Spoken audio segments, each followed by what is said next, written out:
Welcome to Shadow Frames, where forgotten images reveal their darkest secrets. In the dusty archives of the Millfield Historical Society, a photograph from 1906 was recently rediscovered.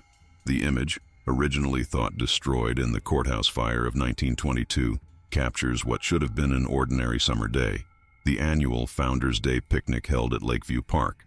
The sepia-toned photograph shows several clusters of townspeople enjoying their afternoon.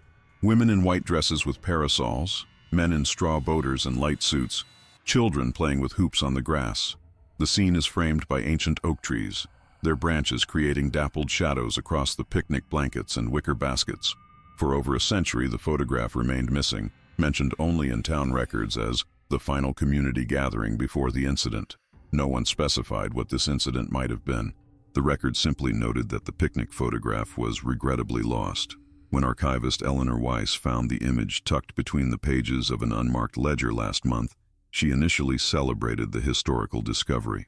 The 1906 picnic represented a pivotal moment in Millfield's history, the year before the town's population mysteriously declined by nearly one-third. But as Eleanor examined the photograph more carefully, she noticed something that made her blood run cold. Standing behind each group of picnickers was a tall, thin man. The same man, identical in every way. Same dark suit, same rigid posture, same expressionless face, partially obscured by shadow. Behind the mayor's family near the oak tree, behind the school teacher and her pupils by the lake's edge, behind the church choir gathered around their portable organ, behind the farmers' wives at their long table of pies.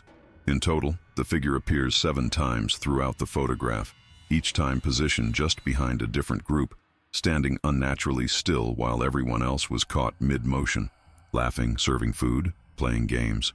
Most disturbing of all, none of the picnickers seem aware of his presence. No one is turning to acknowledge him. No one is offering him a plate or a drink.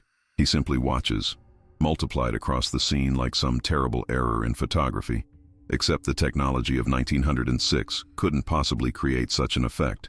Town records show no mention of septuplets or multiple brothers attending the gathering. The census from that year lists no family with 7 identical male members.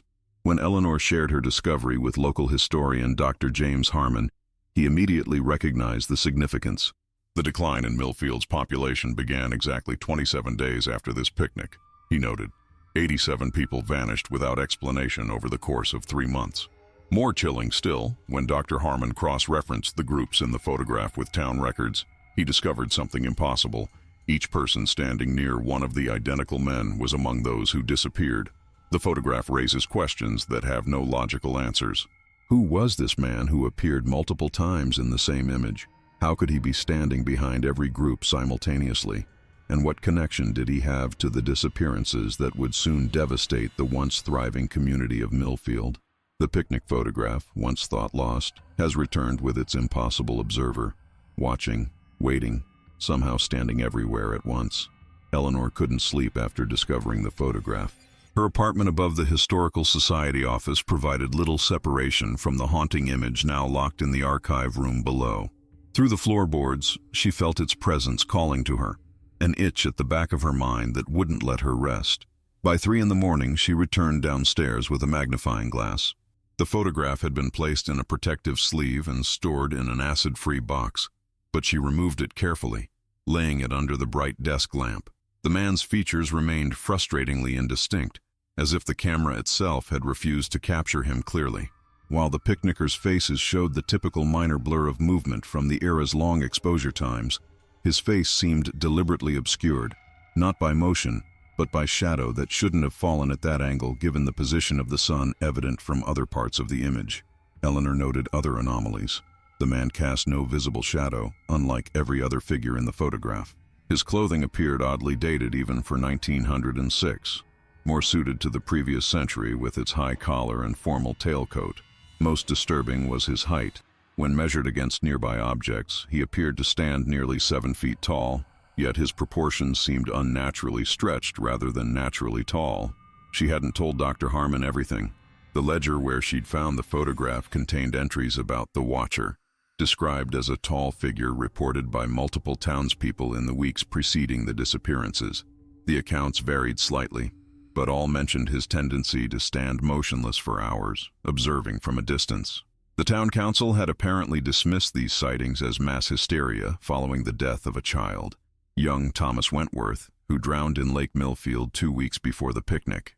According to the ledger, the boy's body was never recovered despite extensive dragging operations. Eleanor's research uncovered another curiosity. The photographer who captured the picnic image, Samuel Pierce, was among the first to disappear.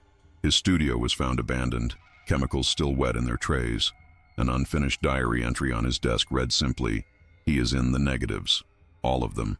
Looking back at me from every plate. It cannot be. A man cannot be everywhere at... The rest remained unwritten. The following morning, Eleanor visited Millfield Cemetery, seeking graves of the disappeared. She found none. Those who vanished had no markers, as if the town had been unwilling to acknowledge deaths without bodies. She did, however, discover a curious monument, a stone obelisk erected in 1907. Its inscription read, "In memory of those taken by the lake, may they find peace in waters beyond." The base of the monument listed 87 names, matching exactly the count of the disappeared. Old newspapers from neighboring towns had dismissed the Millfield incident as a mass exodus following economic hardship, but Eleanor found evidence contradicting this explanation. Abandoned homes with meals still on tables, shops with registers full of cash, personal belongings left behind including valuable jewelry and family heirlooms. Whatever happened had come suddenly, giving people no chance to prepare or pack, and it had begun with a picnic where a tall, thin man stood watching, impossibly present behind every group, his gaze fixed on those who would soon vanish from the world without a trace. A frantic knocking at the Historical Society door startled Eleanor from her research. Standing on the threshold was Margaret Wentworth, an elderly woman with a tattered envelope clutched in trembling hands. "You found it, didn't you?" Margaret whispered. "The picnic photograph." Eleanor ushered her inside, away from the afternoon rain that had begun to fall with unusual intensity. The old woman's eyes darted nervously around the room before settling on Eleanor. "I was there that day, just 5 years old." Margaret placed the envelope on the table. "My brother Tommy had drowned 2 weeks earlier. Everyone pretended to be celebrating, but the whole town was still in mourning." Eleanor felt a chill. "Thomas Wentworth? The boy who was never found?" Margaret nodded slowly. "Mother insisted we attend the picnic, to maintain appearances," she said. "I remember standing for the photograph holding my cousin's hand. And I remember him, the tall man. We called him the thin man. Adults couldn't see him, or pretended they couldn't, but the children knew." Margaret opened the envelope and removed a child's drawing. The colors faded with age. Crude crayon figures depicted picnickers in period dress, and behind them, a disproportionately tall, stick-like figure in black. "I drew this the night after the picnic. Mother tore it up, but I saved the pieces." The drawing showed 7 versions of the figure, positioned exactly as in the photograph. Tommy saw him first, by the lake, 3 days before he drowned. Said the man stood in the water, but wasn't wet. Then other children began seeing him too, always watching, always silent. Eleanor carefully examined the drawing. The ledger mentioned the watcher. "People thought it was hysteria after your brother's death." "It wasn't hysteria," Margaret said flatly. "After Tommy disappeared, the thin man started watching me. I'd see him standing across the street from our house. Mother called me fanciful." Margaret's fingers traced the outline of the tall figure. "After the picnic, people began to disappear. They'd walk toward the lake and never return. My parents forbade me from going near the water, but they never explained why." "Your family wasn't among the disappeared," Eleanor noted. "We fled. Father packed our wagon in the middle of the night, said we weren't stopping until we reached the mountains." Margaret's voice quavered. "But I saw the thin man following our wagon, always keeping pace, never tiring. When we crossed the state line, he finally stopped, just stood at the boundary, watching us leave." Eleanor hesitated before asking, "What do you think he was?" "The lake has always been hungry." Margaret's eyes grew distant. "The native people never built near it. The first settlers were warned to stay away, but they didn't listen." Rain pounded against the windows with increasing fury, and somewhere in the distance, thunder rolled across the hills. "There's something else," Margaret whispered. "Tommy's body was never found because he didn't drown. The night before he disappeared, he told me the thin man had invited him to see something wonderful beneath the lake." Eleanor felt her mouth go dry. "What happened to the lake?" "After the disappearances, they drained it. Said it was for public safety, a sewage concern. built a concrete basin and filled it with clean water. The new lake is only 6 feet deep. The original was never successfully measured. Every time they tried, equipment failed or surveyors disappeared. Margaret stood abruptly. "The rain's getting worse. I should go." As Eleanor walked her to the door, Margaret paused. "Have you looked at the photograph since the rain started?" "No, why?" "In 1906, it rained for 3 days after the picnic. That's when he came for everyone." Eleanor hurried back to the archive room, her footsteps echoing through the empty building as rain hammered against the windows with increasing intensity. The photograph lay where she'd left it, but something had changed. Under the harsh fluorescent light, she could see a faint darkening around the edges, as if water was seeping into the paper despite its protective sleeve. With trembling hands, she lifted the photograph. The sepia tones had shifted, deepening to murky browns where the lake appeared in the background. Most disturbing of all, the tall figures seemed to have moved. While still positioned behind the groups of picnickers, they now stood slightly closer to their unknowing victims, their elongated fingers almost, but not quite, touching shoulders. The telephone rang, startling Eleanor so badly she nearly dropped the photograph. Dr. Harmon's panicked voice greeted her. "Eleanor, you need to see this. The reservoir, the concrete basin that replaced the original lake, it's changing." "What do you mean changing?" "The rain has been falling for less than 3 hours, but the water level has risen nearly 15 feet.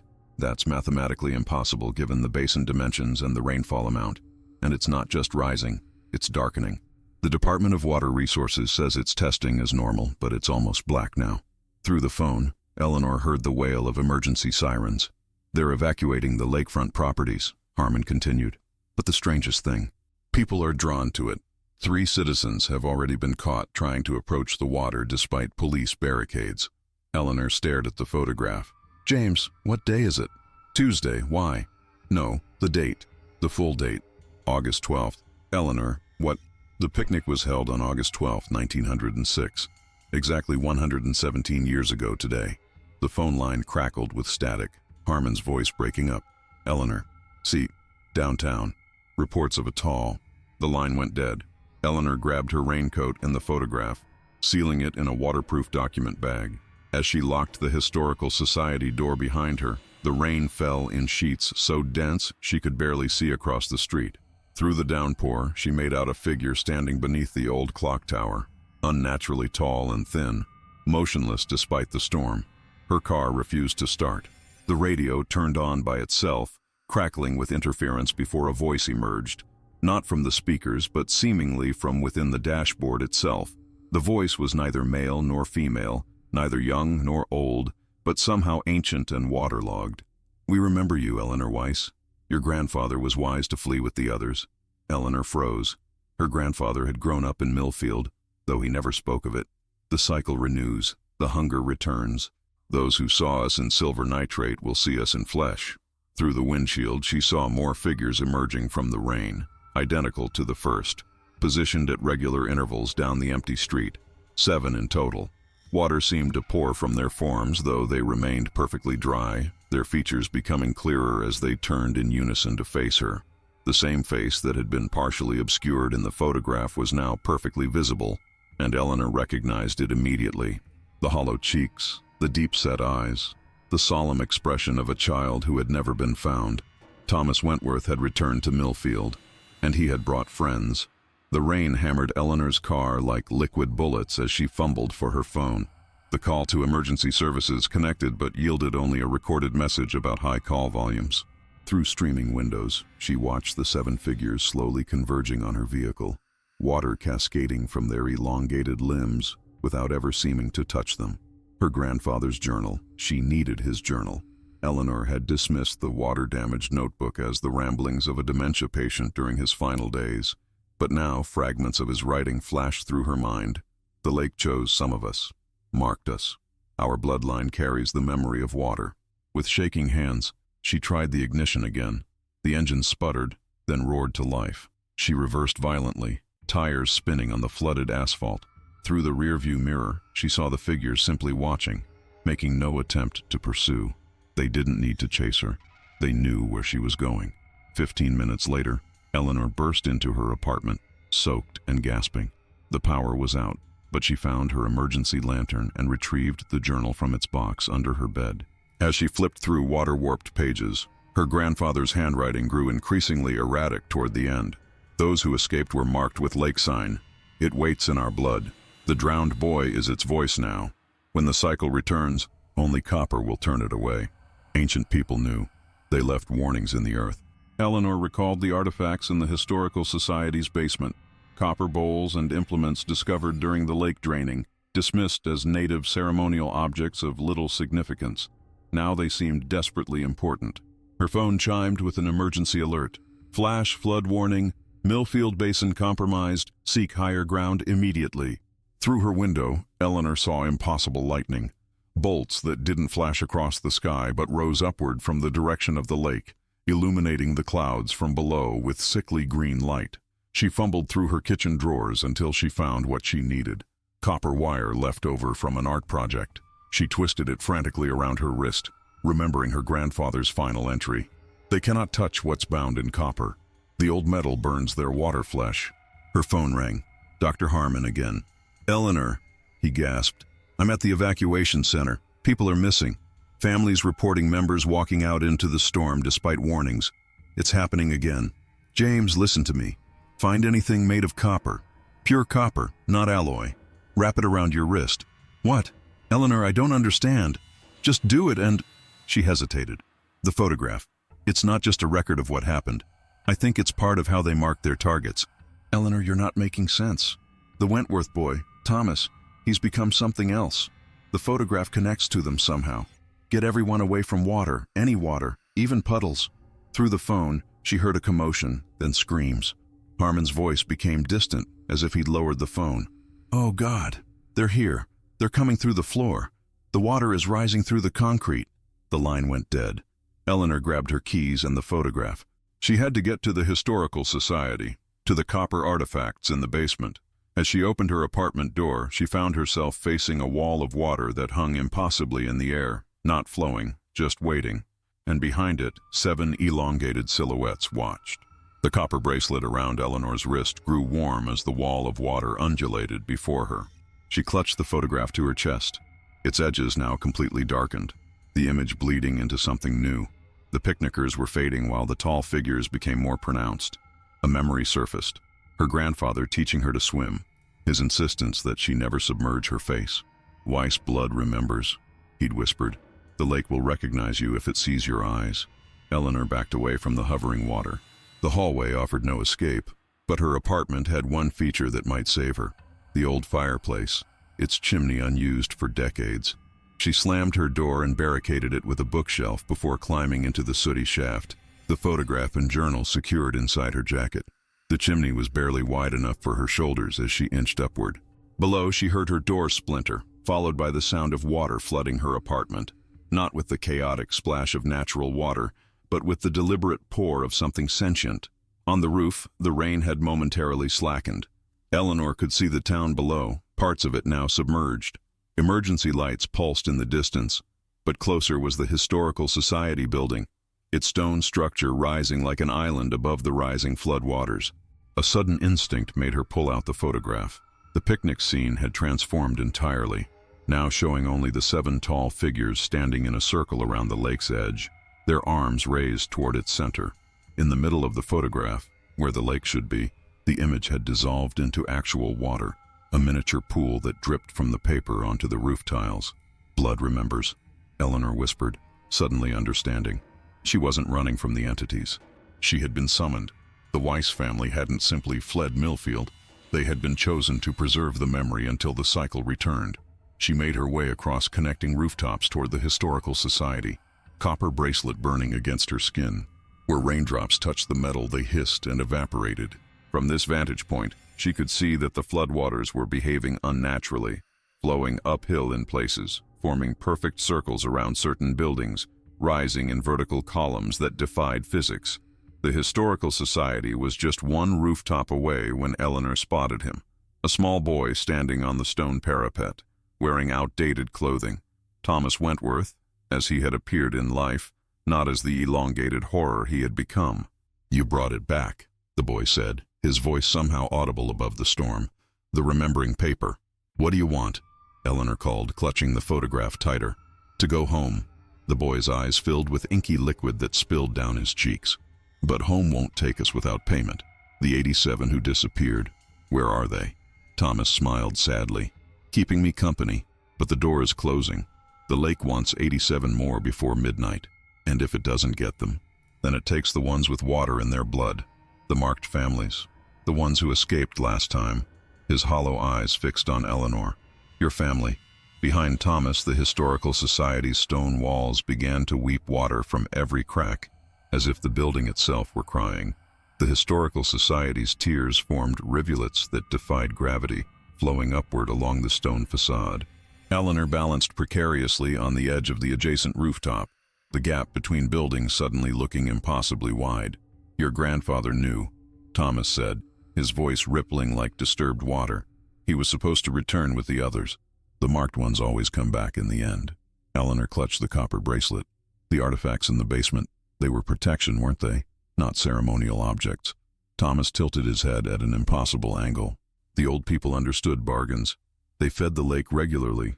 Criminals, outcasts, small sacrifices to prevent greater hunger. His form flickered between boy and elongated shadow. When the settlers came, they stopped the offerings. They built walls around the water. The rain intensified again, each drop striking Eleanor's skin like tiny needles. She noticed something alarming. Where the raindrops touched her unprotected skin, they didn't run off. They sank in, disappearing beneath the surface like water absorbed by parched earth. I can save them, Eleanor said suddenly. The 87 marked for tonight. There's another way. Thomas's expression darkened. There is no other way. The hunger must be satisfied. The photo is the connection, isn't it? A doorway. She held up the dripping photograph. That's why your photographer disappeared first. He captured something he shouldn't have. A tremor ran through the floodwaters below, as if the lake itself had shuddered. Eleanor made a desperate leap across to the Historical Society roof, landing hard but safely. My grandfather didn't just flee. He took something, didn't he? Something that belonged to the lake. Thomas's childish face contorted with sudden rage. The Heartstone. He stole it when the lake was weakened. Without it, we cannot fully return home. We're trapped between. The journal entry about warnings in the earth suddenly made sense. Eleanor raced to the roof access door, finding it unlocked. As she descended the stairs into darkness, she heard Thomas's voice echo all around her. You cannot bargain with water. It takes what it wants.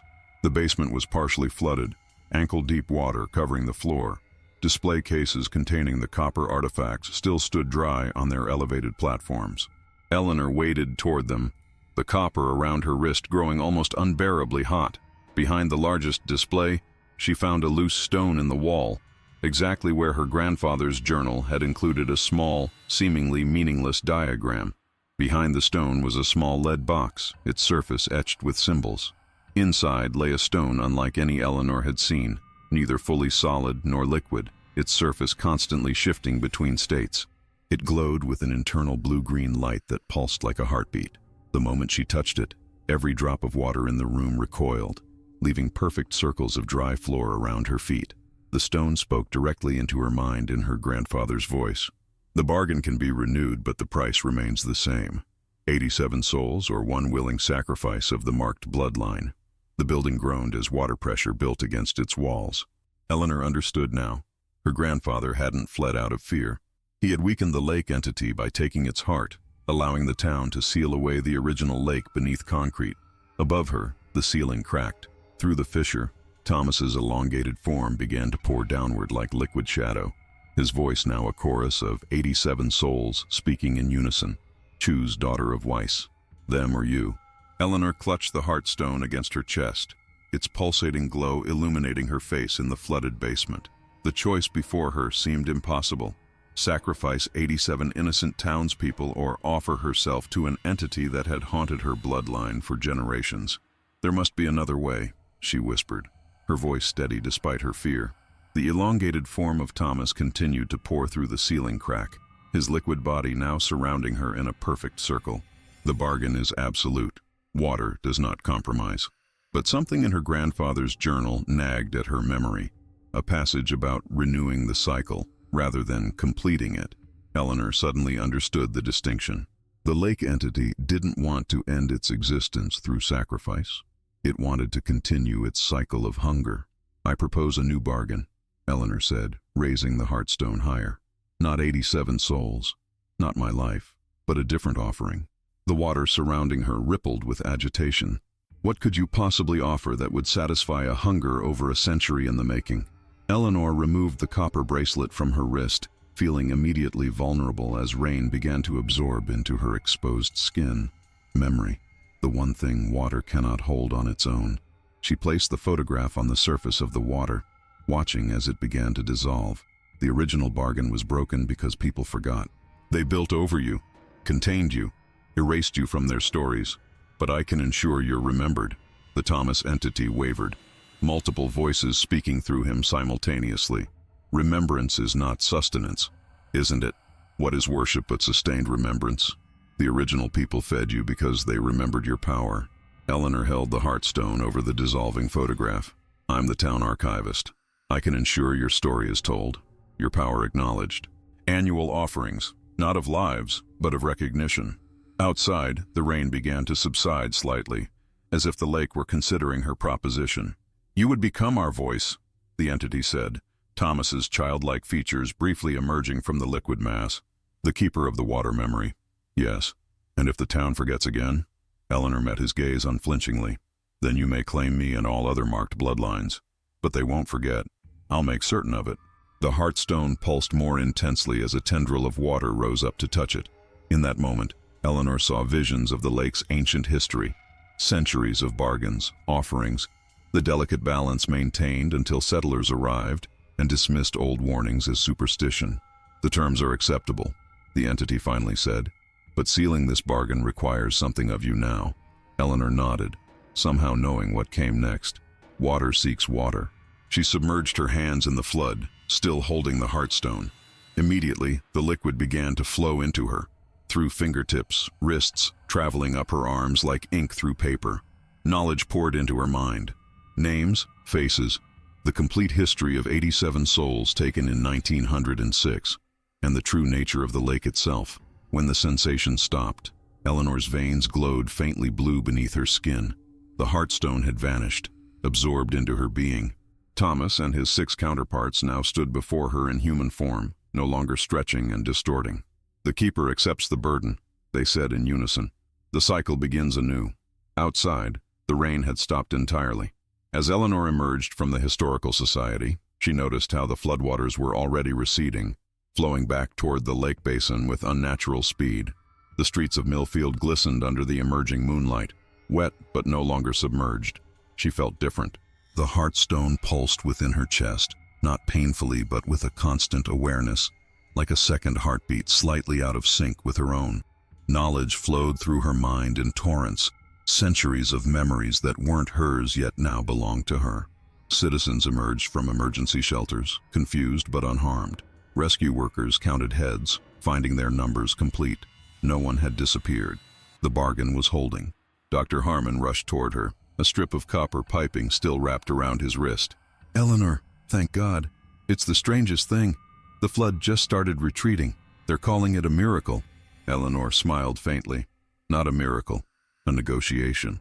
"What happened to you?" he asked, noticing the faint blue luminescence beneath her skin whenever she moved through shadow.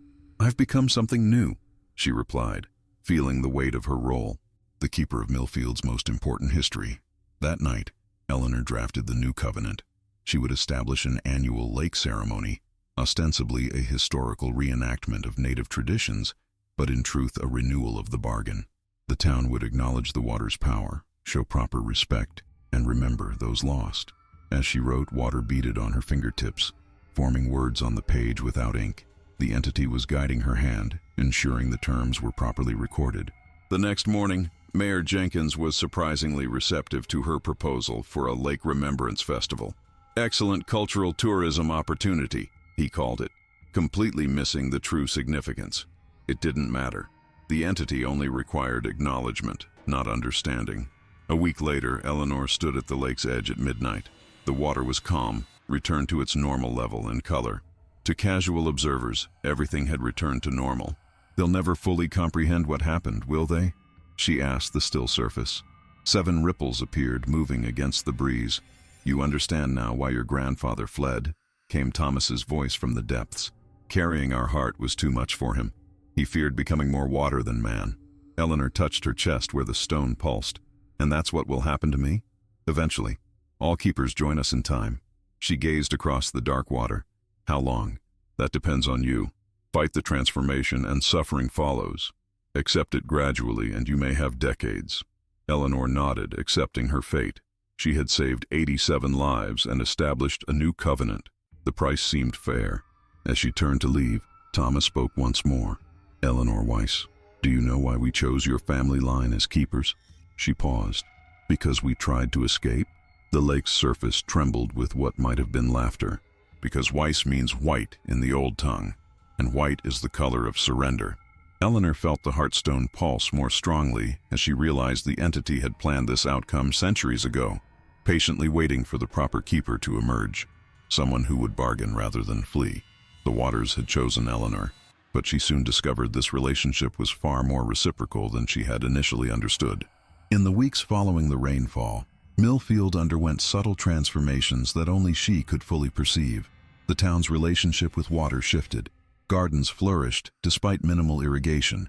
Wells produced sweeter water, and the lake itself took on a crystalline clarity not seen in living memory. Eleanor established her routine as keeper. Each morning before dawn, she walked the perimeter of the lake, listening to the whispers that rose from its surface, fragments of the 87 souls who resided within, sharing their memories, their wisdom, their warnings. At night, she documented everything in journals that wept moisture when opened, their pages never quite drying. Her physical transformation progressed gradually. Her hair developed an unusual sheen that caught light like rippling water. Her footsteps left no marks on damp ground. Food lost its appeal while her thirst grew insatiable, though only water drawn directly from Millfield Lake would satisfy her. When townsfolk began bringing her offerings, small trinkets left on her doorstep, baskets of bread and fruit, handwritten notes of vague but earnest gratitude, Eleanor realized the entity's influence extended beyond her. No one consciously understood what had happened during the storm, yet something primal within them recognized the pact that had been made on their behalf. Mayor Jenkins proved unexpectedly accommodating, approving funds for the Lake Remembrance Festival without questioning the unusual requirements Eleanor specified. Copper bowls filled with water positioned at cardinal points around the lake, 7 tall stone markers erected along the shore. A midnight ceremony involving the town's oldest families. He simply nodded, saying it felt right. Dr. Harmon alone seemed troubled by these changes. He visited Eleanor's office one autumn afternoon, closing the door carefully behind him. "I've been researching the original draining of the lake," he said without preamble. "They didn't just pour concrete over it because of health concerns. They were trying to seal something in." Eleanor continued organizing photographs, her movements fluid. "Does that surprise you, James? What troubles me is that I found this in county records." He placed a yellow document before her, architectural plans for the concrete basin, showing a complex series of symbols embedded within the structure. "These aren't decorative, they're binding sigils. Someone knew what lived in that water." Eleanor traced the symbols with a finger that left no moisture on the page. The knowledge wasn't entirely lost. Some remembered, like your grandfather. Harmon leaned forward. "Eleanor, people are changing. Mrs. Patterson's garden grew blue flowers that no one can identify. The Hendersons' well water allegedly cured Mr. Henderson's arthritis overnight. Children are having identical dreams about a boy inviting them to swim." Eleanor met his gaze steadily. "The town is healing, James, remembering its proper relationship with the water." "At what cost?" he whispered. "What happens at the end of your transformation, when there's nothing left of Eleanor Weiss but water memory?" She smiled, a gesture that didn't quite reach her increasingly luminous eyes. "Then another keeper will be chosen. The cycle continues, as it always has." Outside, clouds gathered above Millfield for the first time since the great rain, gentle and nurturing rather than threatening. The lake rippled in anticipation of renewal. The Millfield Lake Remembrance Festival arrived with the first frost of November, drawing visitors from neighboring counties who had heard rumors of the town's mysterious renaissance. Eleanor watched from the Historical Society's upper window as townspeople hung copper lanterns along Main Street and erected a wooden stage by the lakeshore. Children practiced a ceremonial dance under the guidance of their teachers, their movements mimicking water's flow without fully understanding its significance.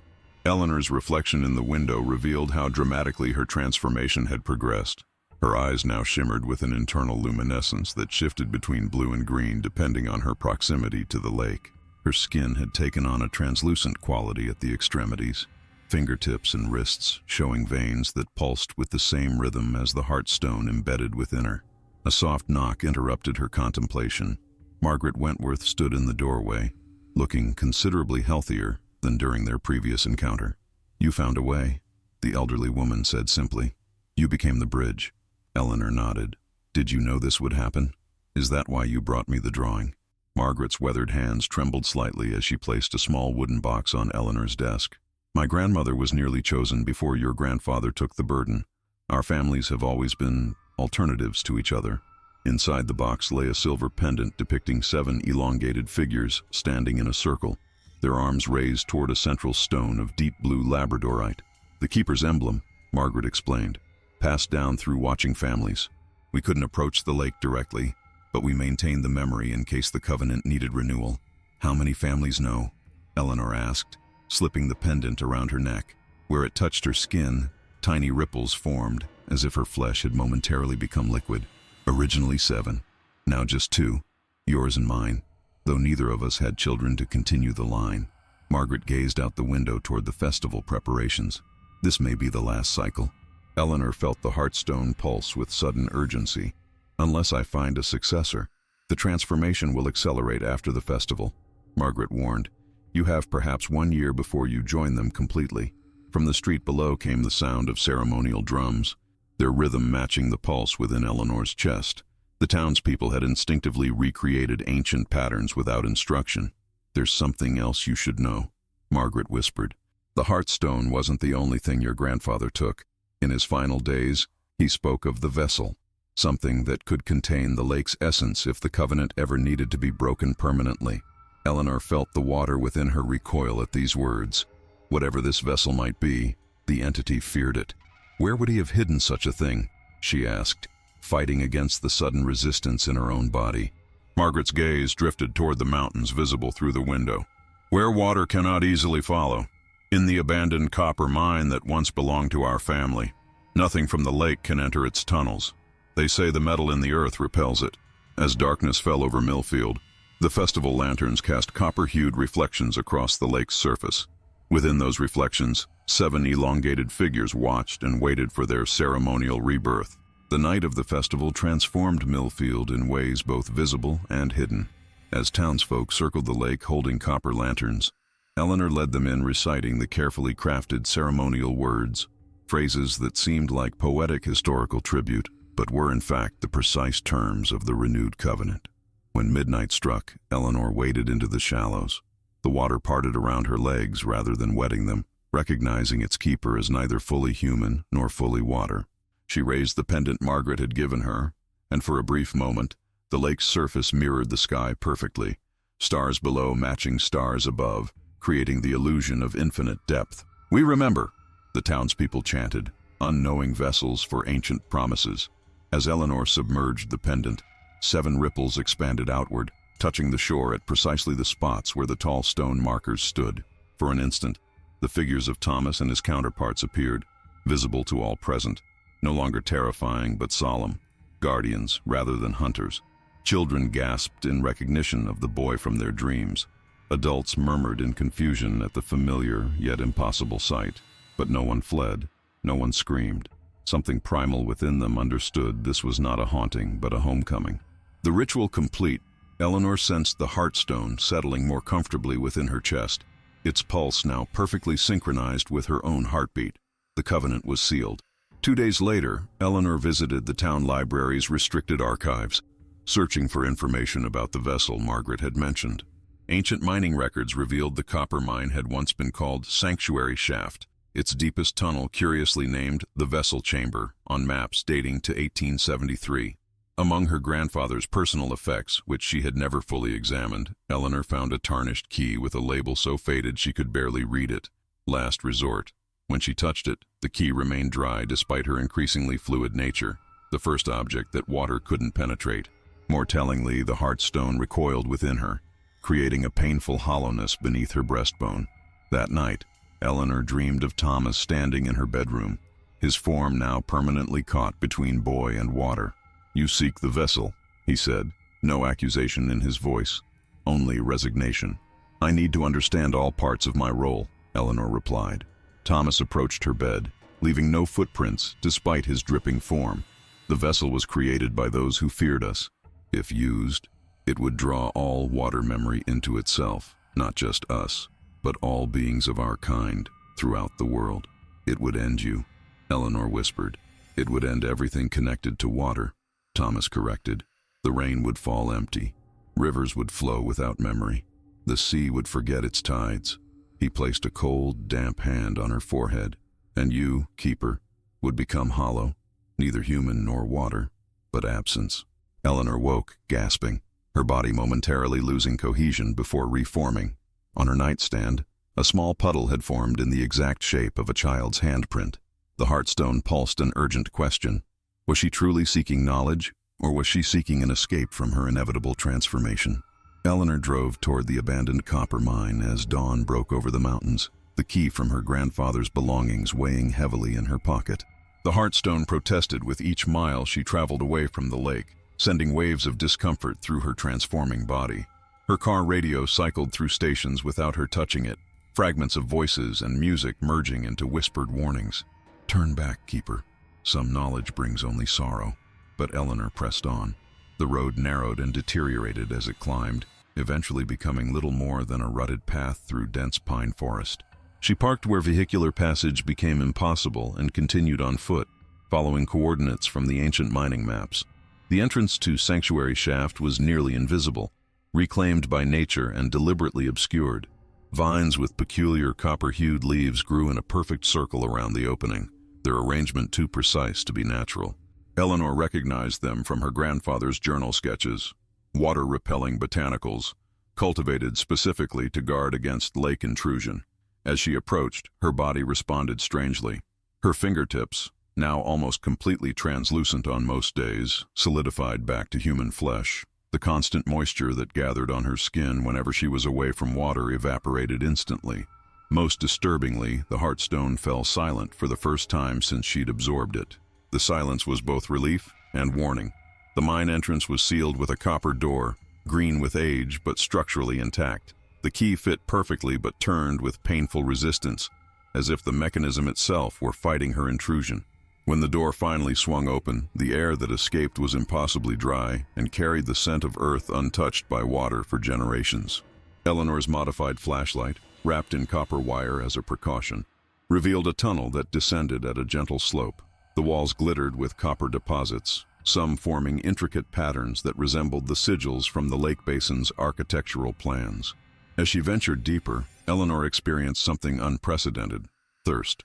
Since her transformation began, she had never felt true thirst, drawing sustenance directly from her connection to the lake. Now, surrounded by copper-infused earth, her mouth grew parched and her movements became less fluid, more human. A mile into the mountain, the tunnel opened into a chamber where the miners had clearly encountered something unexpected. Their excavation had revealed what appeared to be ancient construction. Stone walls embedded within the mountain itself, covered in script that predated any known civilization in the region.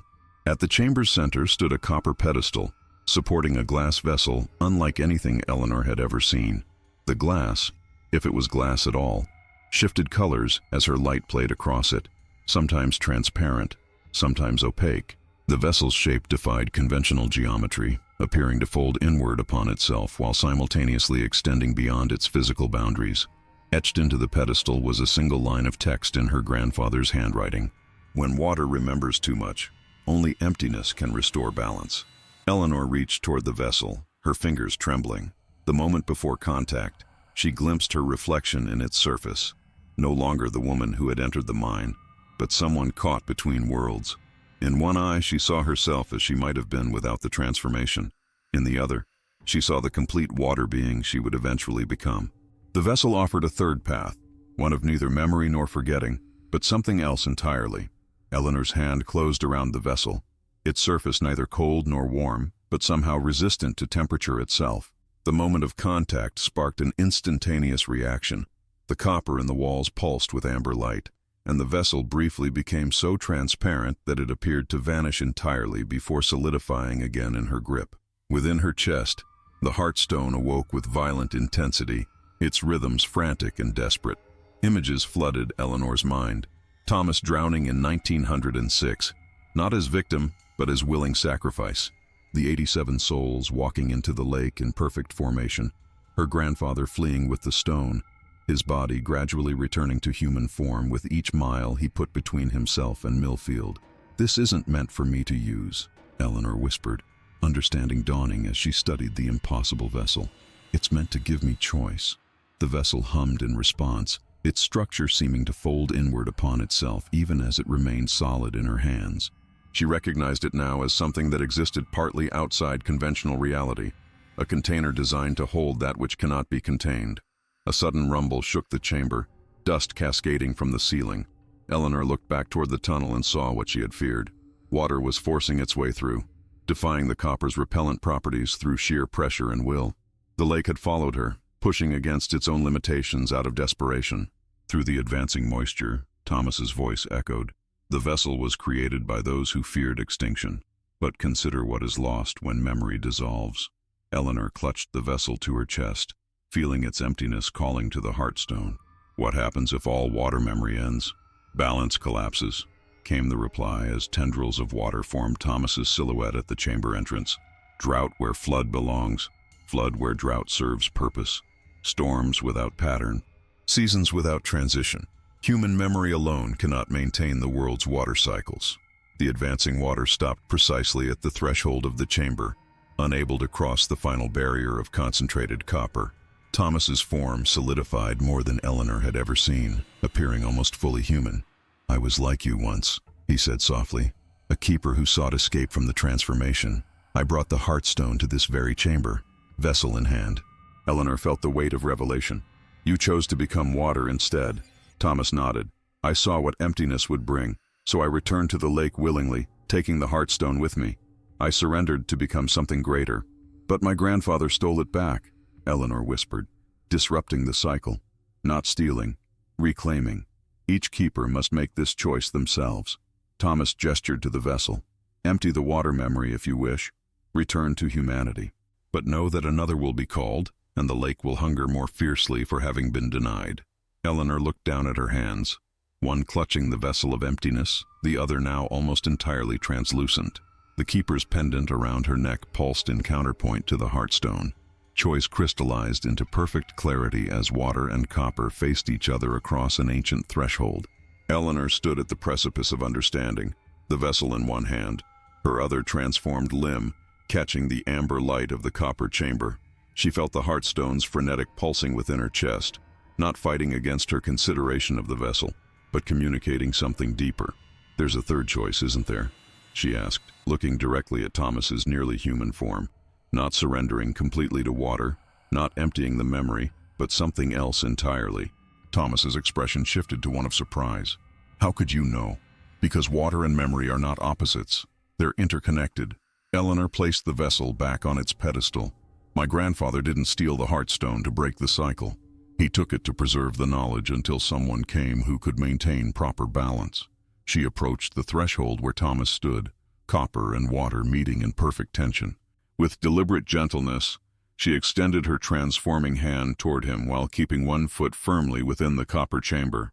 "The true role of the keeper isn't to eventually surrender to water or to fight against it, but to remain the bridge, permanently." As she spoke, the heartstone synchronized with her natural heartbeat for the first time since the ritual.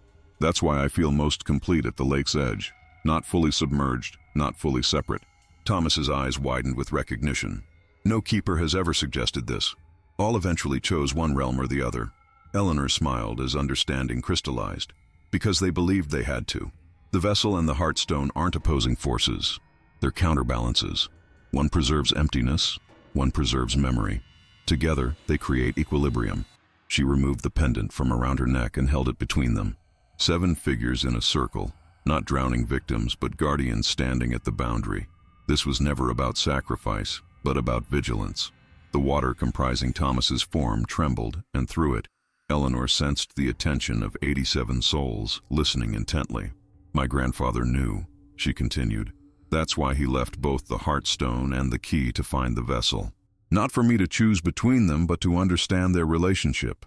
Eleanor stepped back to the pedestal and placed her hand on the vessel once more, but this time not to take it. Instead, she pressed the keeper's pendant against its surface. The labradorit stone at its center flared to life, and the vessel responded by releasing a soft hum that matched the Heartstone's rhythm. "I choose both," Eleanor declared. "To stand at the threshold, to remember and to empty, to be human enough to communicate with the town, and water enough to commune with the lake." The copper in the walls pulsed once more, and the vessel briefly levitated before settling back onto its pedestal, now permanently marked with the impression of the pendant. Thomas's form wavered with what Eleanor recognized as profound relief. "You are the first to understand the true covenant," he whispered as the water comprising his form began to recede from the tunnel. "We will be waiting at the edge when you return." Dawn painted the mountains in soft amber light as Eleanor descended from Sanctuary Shaft, carrying neither the vessel nor the Heartstone, yet somehow bearing both their essences. The parched sensation that had overcome her in the copper-laden chamber gradually yielded to her dual nature returning, her fingertips regaining their translucent quality while maintaining definite form rather than threatening to dissolve. As she navigated the forest path back to her car, Eleanor noticed changes in how the natural world responded to her presence. Dewdrops on leaves trembled as she passed, but did not leap to join her as they had begun doing in recent weeks.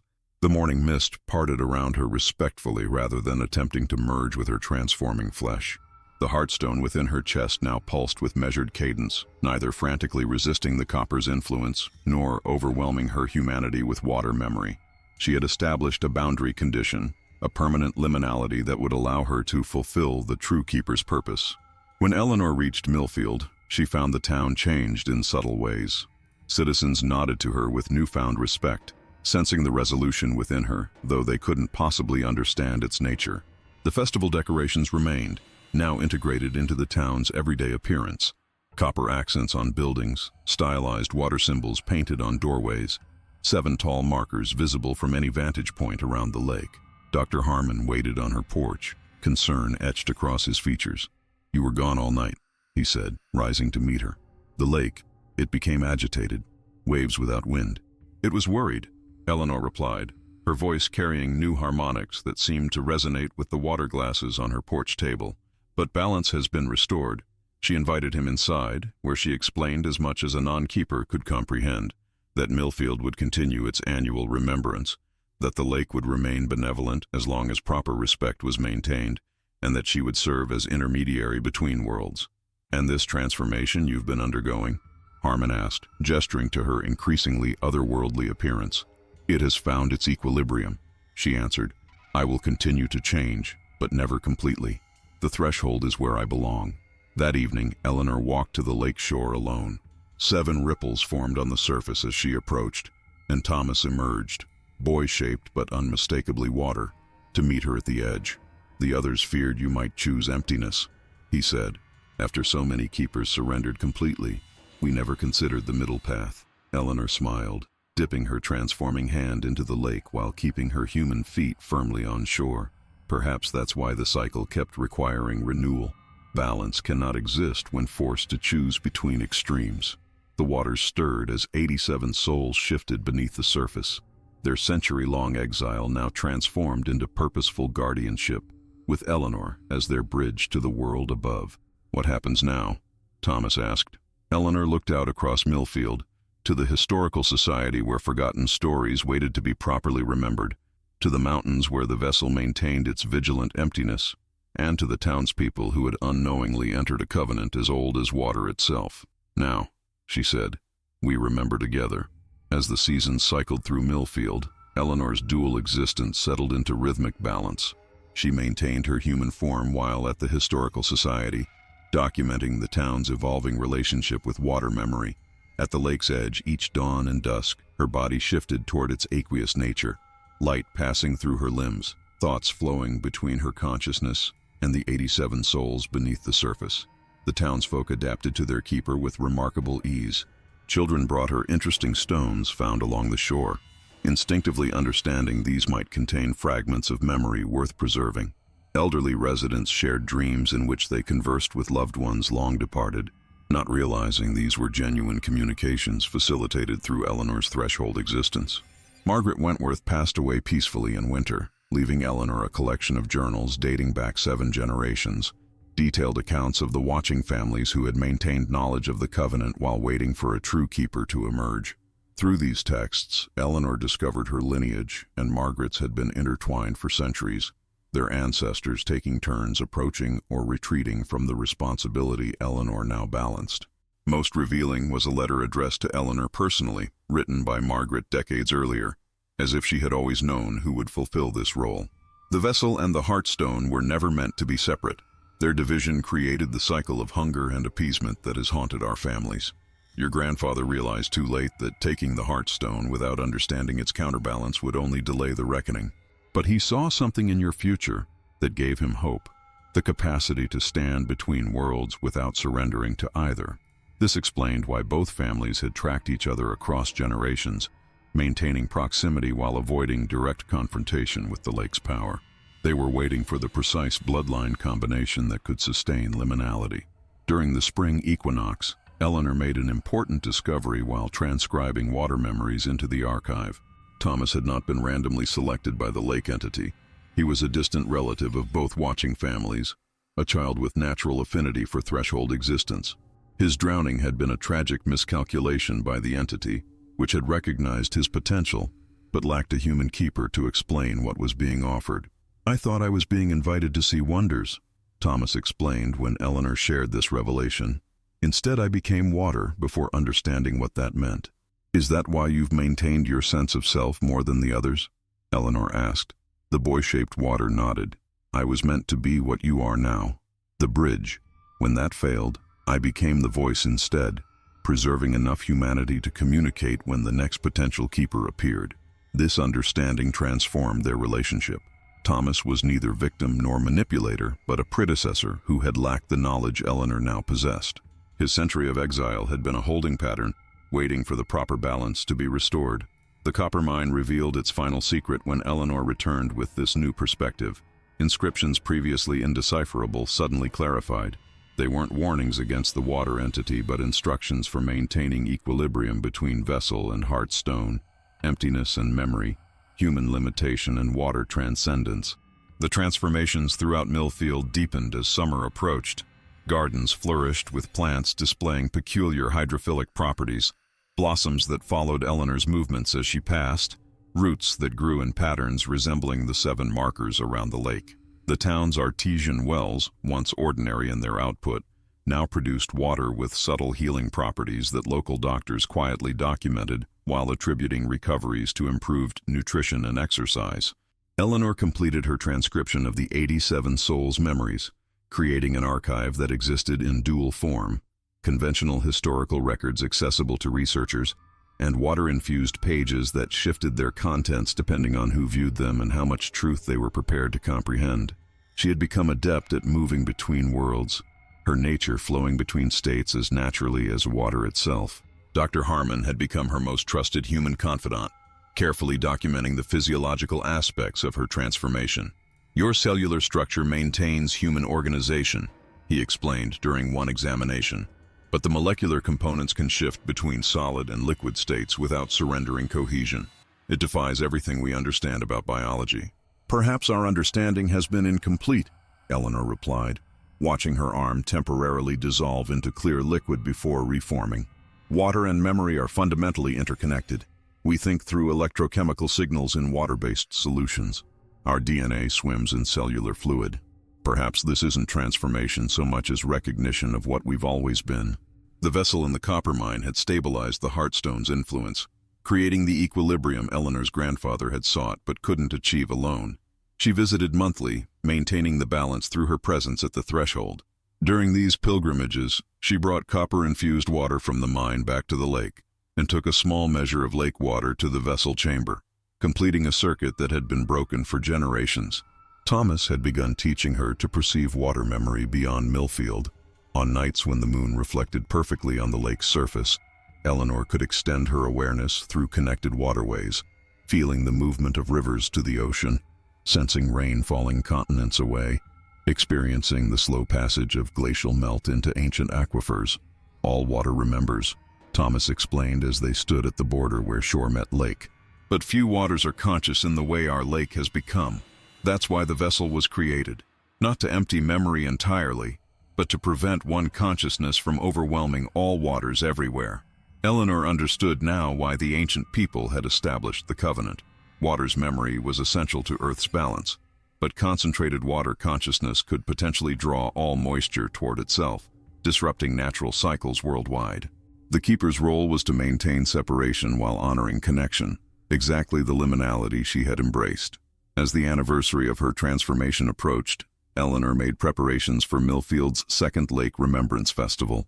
This time, the townspeople would participate with greater understanding, their unconscious knowledge of the covenant having deepened through proximity to their keeper who stood eternally at the threshold between worlds. The Lake Remembrance Festival's second anniversary fell on a full moon night clearer than any Millfield had seen in decades. Stars reflected with impossible precision on the lake's mirrored surface, creating the illusion of infinity above and below. Eleanor stood at the water's edge, her nature perfectly balanced between states, human enough to lead the ceremony, water enough to commune with those beneath. Hundreds of townsfolk gathered with copper lanterns, their faces illuminated by amber light. They moved in natural formation around the 7 stone markers, no longer needing instruction. What had begun as Eleanor's careful orchestration had evolved into instinctive memory, as if the covenant had always been part of Millfield's cultural heritage. "The waters remember," Eleanor called, her voice carrying harmonics that resonated with the lake itself. "And we remember the waters," the townspeople responded. Dr. Harmon approached as the ceremonial procession continued. "Something's changed," he whispered. "You've stabilized completely." Eleanor nodded. "I've reached equilibrium, neither transforming further nor returning to full humanity." "The perfect threshold state," he observed, noticing how moonlight passed partially through her form without diminishing her substance. As midnight approached, Eleanor waded knee-deep into the lake. Thomas emerged, no longer struggling to maintain human appearance, but comfortably existing as water-shaped as boy. Behind him, 87 souls rose to the surface as luminous ripples. "We have a request," Thomas said, his voice carried by water tension rather than air vibration. "After a century bound to this place, some wish to return to the greater cycle." Eleanor understood immediately. "They want to flow onward, to rejoin the world's waters." Thomas nodded. "The vessel and heartstone are balanced now. The hunger that once required 87 souls to remain has diminished with your threshold keeping. This was the final restoration of natural order, not freedom from memory, but freedom to continue the water cycle's eternal journey." Eleanor raised her arms, copper bracelet on one wrist, keeper's pendant around her neck, and invited those who wished to depart forward. 43 luminous ripples separated from the group, flowing toward Eleanor. As they touched her, she felt their gratitude, for remembrance, for witnessing, for finally understanding their sacrifice had not been in vain. "May your memories flow through all waters," she whispered, releasing them downstream toward the river that would eventually carry them to the ocean. The remaining 44 souls, including Thomas, chose to stay, guardians of Millfield's covenant, teachers for Eleanor's continuing education in water memory. As dawn approached, Eleanor sat with Dr. Harmon on the Historical Society's porch, watching the lake settle into peaceful rhythms. "Will others come seeking the vessel?" he asked. "Those who might disrupt what you've established?" Eleanor smiled, her form shifting slightly with the morning breeze. "The vessel and heartstone only reveal themselves to those ready to understand balance. My grandfather sought escape but left the path for me to find equilibrium instead." Across Millfield, copper wind chimes rang in harmonious patterns as the town awakened to its second year of remembrance. No longer haunted by water's hunger but nurtured by its memory. The autumn equinox brought unexpected visitors to Millfield. 2 government scientists arrived unannounced at the Historical Society, presenting credentials from a department Eleanor had never heard of, the Bureau of Hydrological Anomalies. They asked pointed questions about the town's water quality, the festival traditions, and the unusually positive health outcomes documented in Millfield's medical records. Eleanor maintained her human appearance during their interview, the heartstone within her chest pulsing a warning to remain guarded. The older scientist, Dr. Winters, seemed particularly interested in the copper elements incorporated throughout town architecture. "Fascinating cultural choice," she remarked, examining the copper lantern on Eleanor's desk. "We've observed similar metallurgic preferences in 7 other communities across the country, all near bodies of water with unusual properties."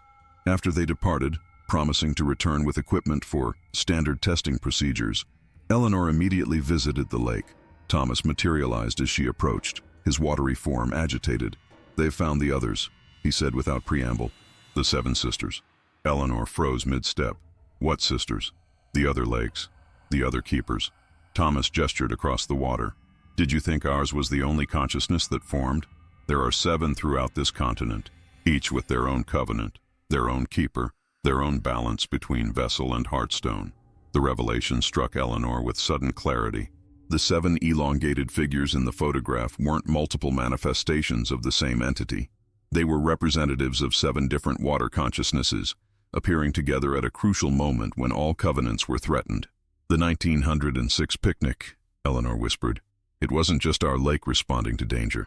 It was a gathering of messengers," Thomas confirmed. "A warning that all 7 covenants were at risk of being forgotten." The photograph captured what was meant to remain hidden: the connection between water consciousnesses across vast distances. The pendant around Eleanor's neck suddenly felt heavier, its 7 figures now representing something far more significant than she had imagined. "These scientists," Eleanor began, "they're not just studying us, are they?" Thomas's watery features contorted with concern. "They seek what lies between the vessel and the heartstone, the perfect equilibrium you've achieved. If they understand how to manipulate the threshold state, they could potentially control all water memory." Eleanor recalled the vessel's inscription: "When water remembers too much, only emptiness can restore balance." But now she understood its deeper meaning, not as a solution to excess memory, but as a warning about the catastrophic consequences of severing water's connection to its own history. "We need to warn the others," Eleanor said. "The other keepers must know they've been discovered." Thomas nodded gravely. "Tonight, when the equinox moon touches the water, you can reach them through the reflection network. But be cautious. Extending your consciousness across such distances will leave your physical form vulnerable." As twilight approached, Eleanor felt the heartstone pulse with new urgency. 7 lakes across the continent were preparing to connect through their keepers, a communion not attempted since before the photograph captured their messengers standing watch over a world that had forgotten the true nature of water's memory. At midnight on the equinox, Eleanor waded into the lake until the water reached her waist. She wore the keeper's pendant against her skin and copper bracelets on both wrists. Protection and connection balanced as she prepared to reach across distances her human mind could barely comprehend. The lake's surface stilled completely, moonlight creating a perfect mirror. Eleanor lowered her face toward her reflection until her transformed lips nearly touched the water. She whispered 7 names she somehow knew without being told. The sister lakes whose consciousnesses had formed alongside Millfields: Blackwater Tarn, Obsidian Mere, Echo Basin, Whispering Deep, Silverglass, Hollow Void, and Midnight Pool. As the final name left her lips, the surface tension parted, drawing her consciousness downward while her physical form remained. Through water memory, Eleanor traveled across impossible distances, sensing mountain snowmelt, desert aquifers, coastal marshlands, each harboring a concentrated awareness similar to her own lake. One by one, she connected with the other keepers. Some had achieved similar threshold states of balance, while others still struggled, either resisting transformation or surrendering too completely to water consciousness. Through liquid impressions rather than words, Eleanor conveyed the warning about the Bureau's investigations. The keeper of Obsidian Mere, a woman who had maintained equilibrium for nearly 30 years, shared urgent knowledge in return. The Bureau wasn't merely studying the lakes, but had already captured water samples from 3 locations. They were attempting to isolate the memory-bearing properties, seeking to weaponize water consciousness for purposes neither human nor water could fully comprehend. Most disturbing was the revelation that the Bureau had obtained fragments of one lake's vessel, compromising the balance for an entire watershed in the Northwest Territories. That keeper had been unable to maintain threshold existence and had surrendered completely to water, leaving their community vulnerable. As the connection began to fade with moonset, all 7 keepers reached consensus. They would need to gather physically for the first time in over a century. The winter solstice would bring the longest night, when the veil between water and earth grew thinnest. They would convene at Millfield, where Eleanor had established the most stable balance between vessel and heartstone. Eleanor's consciousness returned to her body with jarring suddenness. The scientists from the Bureau stood on the shore, recording equipment trained on her half-submerged form. Dr. Winters watched with clinical fascination as Eleanor's body temporarily lost cohesion, her outline blurring into the lake before reforming. "Remarkable threshold state," Winters murmured to her colleague. "Perfect integration of conscious water memory within a maintained human structure." Eleanor emerged from the lake, her body settling back into its more human appearance, though water continued to pass through her lower limbs rather than dripping from them. "You know more than you pretended," she stated, facing the scientists without fear. Dr. Winters smiled tightly. "And you've just confirmed everything we suspected by completing a connection sequence with the other sites. Thank you for that demonstration, Keeper Weiss. We'll be establishing a permanent research facility in Millfield immediately." Behind Eleanor, the lake's surface began to roil with the agitation of 87 increasingly troubled souls. The dawn after the equinox connection revealed Millfield transformed once more. Bureau personnel established temporary headquarters in the abandoned lakeside resort, their vehicles marked with subtle copper-repellent coatings that Eleanor could sense even from a distance. They moved with practiced efficiency, installing monitoring equipment along the shoreline that Dr. Winters assured the town council was purely observational. Eleanor knew better. She recognized the technology from images shared by the Obsidian Mirror Keeper, devices designed to isolate and potentially extract concentrated water memory from its source. The Heartstone pulsed warnings beneath her ribs whenever she approached the equipment. In the Historical Society archive, Eleanor carefully removed the 1906 picnic photograph from its protective sleeve. The image had completed its transformation. No trace remained of the original picnickers, replaced entirely by 7 distinct water entities standing in a circle around the lake. Each figure now displayed unique characteristics reflecting their home waters. One formed from brackish marsh water, another crystalline like mountain snowmelt, a third dark and still like a forest tarn. The photograph was never documentation, Eleanor whispered to Dr. Harmon as they studied it together. It was communication, the only way they could reach across physical distances before conscious keepers emerged. Harmon traced the copper frame she had recently added to the photograph. That's why it survived the courthouse fire. It wasn't just an image, but a conduit, Eleanor nodded. And when I found it, it awakened something dormant in my blood. The keeper potential my grandfather recognized, but couldn't explain. That evening, Eleanor sent coded messages to the 6 other keepers through the town's water supply. Microscopic alterations in molecular structure that would be recognizable only to those with threshold perception. The Bureau might be monitoring electronic communications, but they couldn't yet decipher the language of water memory. As twilight approached, Eleanor visited Margaret Wentworth's grave in the hillside cemetery. She placed a copper bowl filled with lake water at the headstone, watching as tiny ripples formed 7 perfect circles on its surface. "You were watching all along," Eleanor said softly. "Not just for our lake, but for all 7. Your family preserved the knowledge when others forgot." From the cemetery's vantage point, Eleanor could see Bureau agents methodically interviewing townspeople, collecting water samples from wells and rain barrels, photographing the stone markers around the lake. They worked with the determination of those who believed they pursued a scientific breakthrough rather than tampering with an ancient equilibrium. In the copper mine's vessel chamber, Eleanor sensed a disquieting shift. The emptiness contained within the vessel had begun responding to the Bureau's intrusions, its perfect void fluctuating as if disturbed by distant echoes. The equilibrium she had worked so hard to maintain was being systematically challenged by those who understood the components, but not their essential balance. Eleanor touched the pendant against her chest, feeling the Heartstone respond with strengthening purpose. Winter solstice would bring 6 other keepers to Millfield, and with them, the opportunity to either reinforce their collective covenant or witness its final dissolution under the Bureau's relentless inquiry. The photograph had completed its century-long message delivery. Now the real communication would begin. The winter solstice brought the longest night and, with it, a bitter cold that settled over Millfield like a warning. Ice crystals formed along the lake's edge but never extended far. as if the water consciousness actively prevented complete freezing. Eleanor moved through town with increasing fluidity, her threshold state allowing her to navigate between the Bureau's monitoring stations without triggering their equipment. Dr. Winters had expanded her operation, bringing in specialists who studied the town's water with expressions of barely contained excitement. Their conversations, which Eleanor overheard through the water pipes running beneath the streets, revealed a fundamental misunderstanding of what they were observing. The memory retention properties could revolutionize data storage, Winters told her team.